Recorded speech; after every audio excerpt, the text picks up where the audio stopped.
और वो गार ऐसा था कि तुम सूरज को निकलते वक्त देखते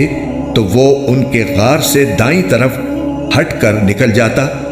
और जब गुरूब होता तो उनसे बाईं तरफ कतरा कर चला जाता, और वो उस गार के एक कुशादा हिस्से में सोए हुए थे। ये सब कुछ अल्लाह की निशानियों में से एक निशानी है। जिसे अल्लाह हिदायत दे वही हिदायत पाता है,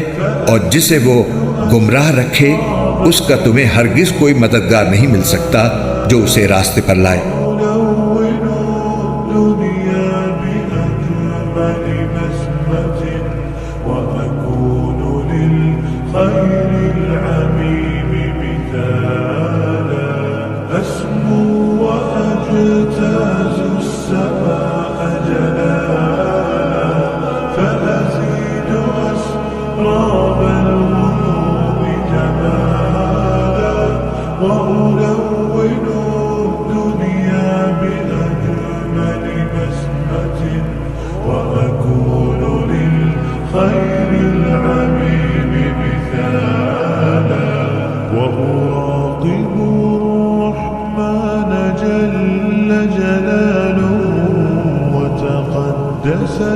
أسماؤه وتعالى وأكون للوطن الحبيب مشيدا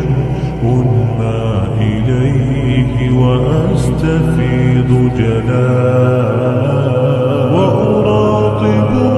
الرحمن جل جلاله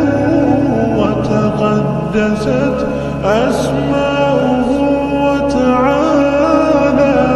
وأكون للوطن الحبيب مشيدا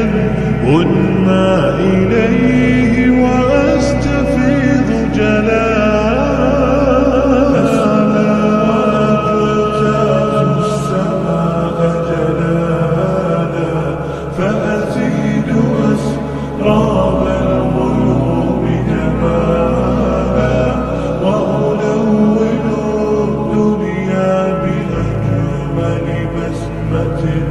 وأكون للخير العميم مثالا وأبر محتسبا بأم وأب فاض علي محبة ودلالا وأكون في عمل التضرع